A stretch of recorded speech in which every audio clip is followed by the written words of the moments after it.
લોકસભા સામાન્ય ચૂંટણી 2024 સુરતમાં મતદાન જાગૃતિ અભિયાનમાં થર્ડ જેન્ડરના સ્ટેટ આઇકોન નિકિતા કુંવરે મતદારોને અપીલ કરી છે। આગામી લોકસભા ચૂંટણીને અનુલક્ષીને સ્વીપ મતદાન જાગૃતિ પહેલ અંતર્ગત લોકશાહીના મહાપર્વમાં મહત્તમ મતદારો મતદાન કરે અને લોકશાહીના અવસરમાં વધુમાં વધુ લોકો સહભાગી બની ચુનાવ કા પર્વની ઉત્સાહભેર ઉજવણી કરે એ માટે સુરતના કિન્નર સમાજના સ્ટેટ આઇકોન નિકિતા કુંવરે સુરતના નાગરિકોને વધુમાં વધુ મતદાન કરવા અપીલ કરી હતી। નિકિતા કુંવરે મતદાન કરવા સૌ નાગરિકોને પવિત્ર મતાધિકારનો ઉપયોગ કરવાનો અનુરોધ કરતા કહ્યું કે જાગૃત મતદાતા લોકતંત્રનો ભાગ્ય વિધાતા હોય છે, એટલે જ લોકશાહીમાં મતદાનનું અનેરું મહત્વ હોય છે। સૌ મતદારોએ સહપરિવાર મતદાન કરી લોકશાહીના મહાપર્વની ઉજવણી કરવી જોઈએ। ભારતને યુવાનોનો દેશ ગણવામાં આવે છે, ત્યારે 18 વર્ષથી વધુ વયના યંગસ્ટર્સને આળસ છોડી જાગૃત થઈ મતદાન કરી લોકશાહીની પ્રક્રિયામાં સહભાગી બનવા ભારપૂર્વક જણાવ્યું હતું। કિન્નર સમાજના અગ્રણી નુરી કુંવર કશિશ કુંવરે નાગરિકોને મતદાનની અપીલ કરતા જણાવ્યું કે વિશ્વના સૌથી મોટા લોકશાહી દેશ ભારતમાં લોકો દ્વારા લોકો માટે અને લોકોનું શાસન ચાલે છે। 18 વર્ષથી વધુની વયના તમામ નાગરિકોને મત આપવાનો અધિકાર મળ્યો છે, ત્યારે લોકશાહીમાં મતદાનનો અધિકાર બહુમૂલ્ય છે। દેશભરમાં તબક્કાવાર સાથે ગુજરાતમાં આગામી તારીખ 7મી મે યોજાનારા લોકશાહી ચૂંટણીના મહાપર્વમાં આપણે સૌ નાગરિકોએ મતાધિકારનો ઉપયોગ કરી અવશ્ય મતદાન કરવું જોઈએ। નુરી કુંવર કશિશ કુંવરે વધુમાં કહ્યું કે દેશના સર્વાંગી વિકાસમાં આપણા પ્રત્યેક મતનું આગવું મૂલ્ય છે।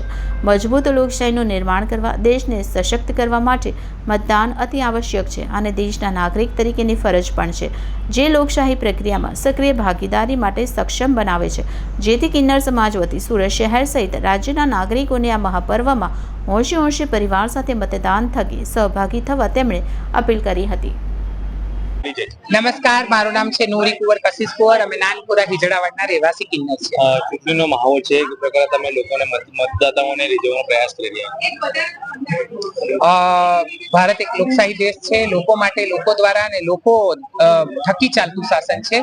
હું બધાને હાથ જોડીને એ જ વિનંતી કરીશ કે આજે આપણે 7 મે ના દિવસે ગુજરાતની અંદર ચૂંટણીનો દિવસ નક્કી કરવામાં આવ્યું છે।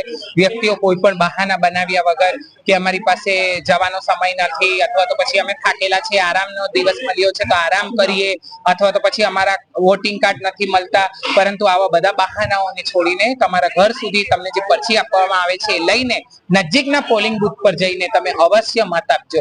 આ એક નાનો તમારું મત પણ બહુ મહત્વનું અને કિંમતી છે, કારણ કે ભારતના વિકાસની અંદર તમે પણ તમારો પરચો આપ્યો અને તમે પણ ભારતીય નાગરિક છો, એટલા માટે તમે એટલા ધીર ગંભીર છો એ જણાવવા માટેનું આ એક સારો દિવસ છે। ભારતના વિકાસમાં તમે કોઈ જાતિ, કોઈ ધર્મ કે કોઈ વ્યક્તિને જોઈને નહીં, પરંતુ લોકોના કામોને જોઈને તમે વોટ ડાલો। તમારો વોટ જે તે વ્યક્તિને રાખી પણ શકે છે અને બદલી પણ શકે છે, એટલું તમારા મતાધિકારની અંદર તાકાત છે। તો પોતાની તાકાતને હાથ જોડીને કહું છું, હું કિન્નર થઈને હાથ જોડીને આ વસ્તુ કહું છું કે જ્યારે અમે લોકો આ વસ્તુમાં આટલી સારી રીતે જોડાઈ શકીએ છીએ, જ્યારે કે અમારી તો સંખ્યા બહુ અલ્પ છે, તો મારા ભારત દેશની અંદર યુવા પેઢીઓ એ શું નહીં કરી શકો? તમે ઈચ્છો એવો ઇતિહાસ બદલી શકો છો, ભવિષ્ય બનાવી શકો છો અને ભૂતકાળમાં થયેલી ભૂલોથી શીખ લઈ શકો છો। તો બસ હાથ જોડીને તમને બધાને આ જ નમ્ર વિનંતી છે, અવશ્યપણે વોટિંગ કરવા જશો। જી જય માતાજી, જય ભારત।